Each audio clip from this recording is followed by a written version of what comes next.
This interesting piece of technology is burning all the methane from underground in all the clay holes that the council filled with refuse. Put in as a result, I think, of the problems they had at Arkwright with the gas from underground getting into the houses. But this is gas piped from underground, from the rubbish, and then burnt and exhausted into the sky. So it's a lasting legacy of what they did to the clay holes. And if we pan round, there are some of the concrete bases left from the buildings of the old brickyard.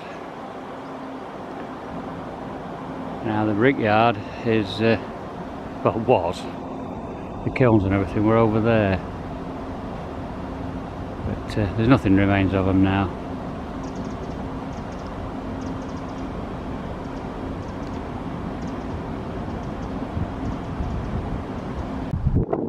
Well, I say nothing remains, but made me out to be a liar. There's some concrete bases here from the buildings. Presumably the kilns and everything were just in the background there, and you can just make out the burner there in the trees.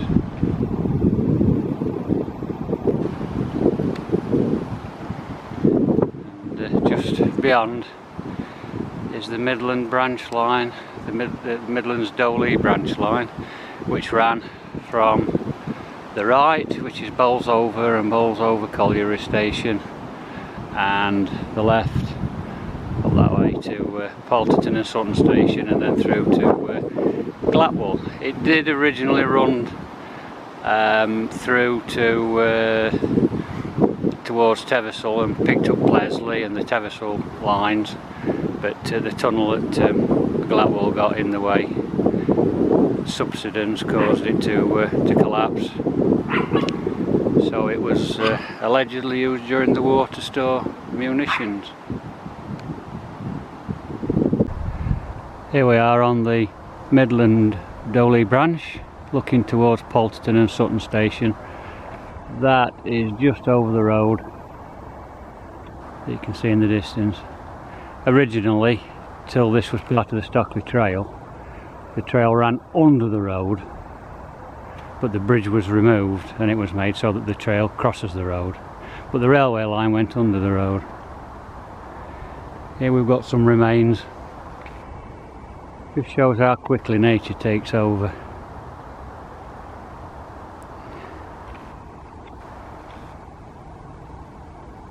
This is the loading dock for the brickyard, loading bricks onto the wagons and then taking them from the sidings to wherever they were required. Now we're looking towards Bolsover Station.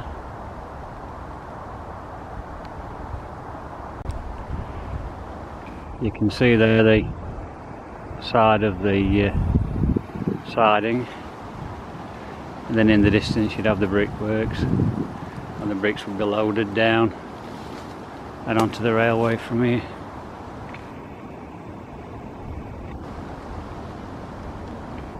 You can just make them out. Most of this is invisible during the summer. The best time to see anything is in the winter.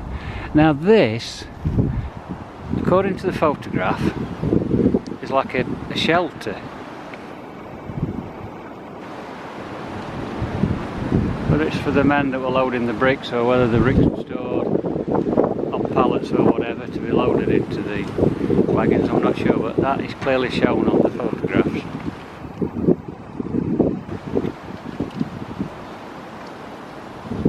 And you can see the side of the railway quite clearly there.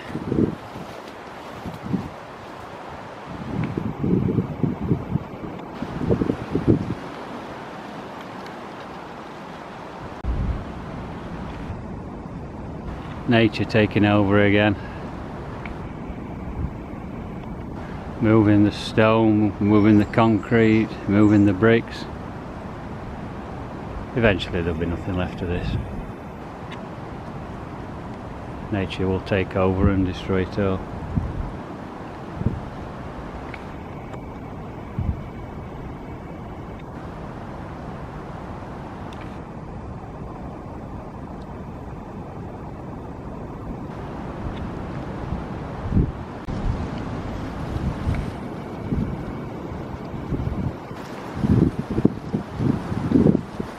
Whatever man can make, nature can destroy.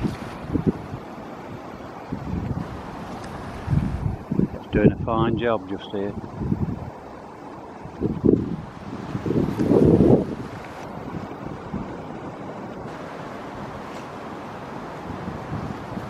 Yeah, these are all at the side of the railway line, side of the sidings for the brickyard.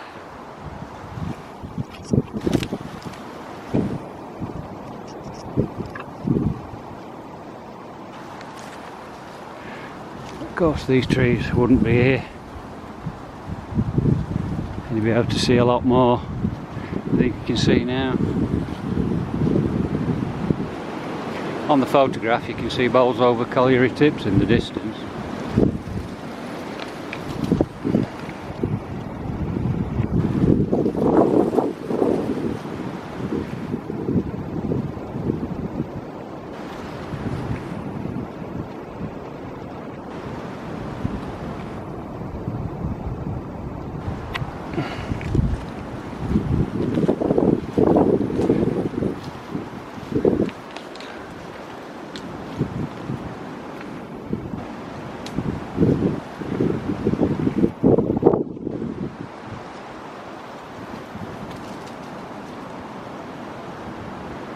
There's Alexi in 4-wheel drive mode.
This is the eastern edge of the brickyard's take. We've got the station, Polterton and Sutton station, just over the road. Oh, we can see through over that way, and looking over that way we go over the Dowley River and we come across Polterton Airshaft, which was designated as Markham number 5. It was sunk round about, it was started I think before the First World War and finished afterwards. It just goes down to the deep soft seam, not the deep soft, sorry, the top hard seam, and it was just for man riding and ventilation for Markham Colliery. Whether there were plans to extend it and make it into a colliery, I'm not sure, but shortly afterwards Ramcroft Colliery took over. Now Markham Colliery is a Staveley Company pit.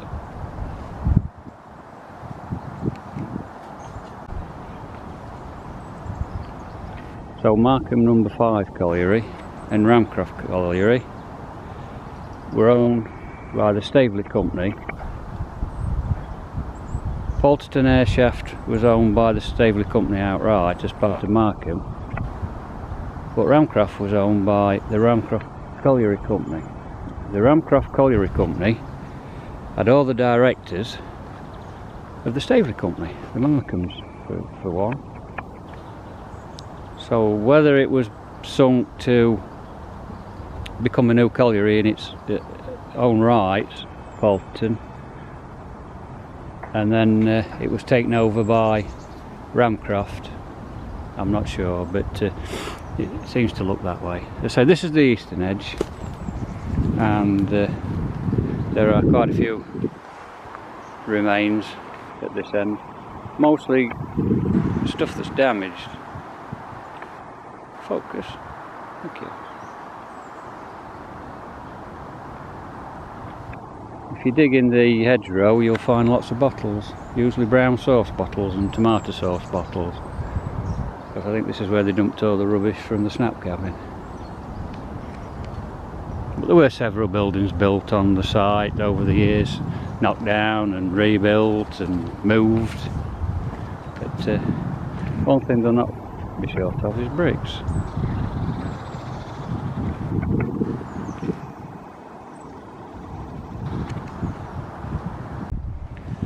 Now most of this is landfill on the site. By law, at the end of every day, landfill has to be covered, the rubbish has to be covered in inert material. And this is why I believe you've got such as this kind of seal with a lot of pebbles in. Presumably brought in from elsewhere to cover over the rubbish and then used to landscape. But all this area is probably a clay hole. At one time or another.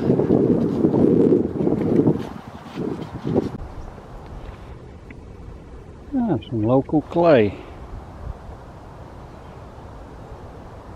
That's what they were digging for, to turn into bricks.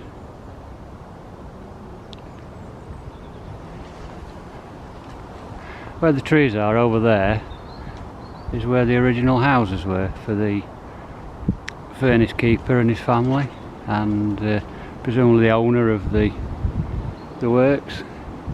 It's been Bathurst, Maine, Polterton, Brick and Tile, Polterton Brick, Byron Brick. It's had several reincarnations.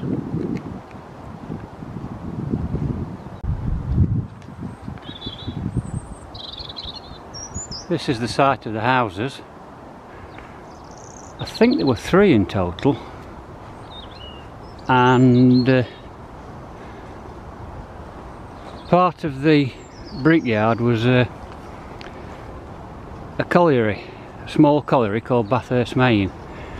It was for coal, but they got more clay out than coal, and it was soon abandoned, and they found the clay nearer to the site of the brickyard. It was fed from the pit, Bathurst, Maine, 2 drifts and a shaft, and it came through here somewhere on an endless rope haulage.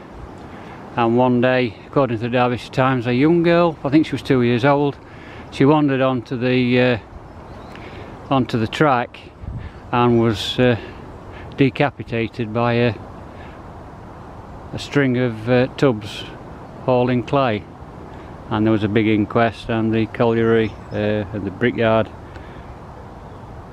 owner was censured by the court.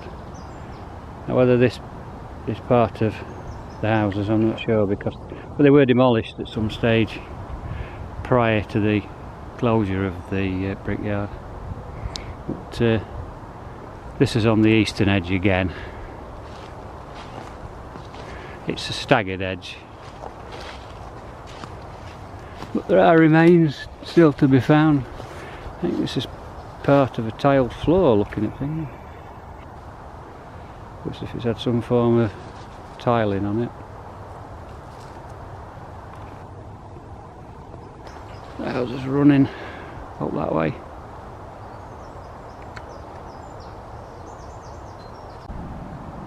And finally, this is the northern edge, looking south to where the houses would have stood, and presumably the tramway would have run. Now where's the colliery? Run from the centre of shot down, unless it ran where you can see the machine in the distance along this hedgerow and through to the brickyard. because that's Carhouse Farm, or Polterton Carhouse Farm, where the digger is. No longer there, like a lot of things in this area. But whether it's this hedgerow or whether it runs diagonal, I'm not sure. I've not seen any plans of it or maps, so it just has it in, I guess.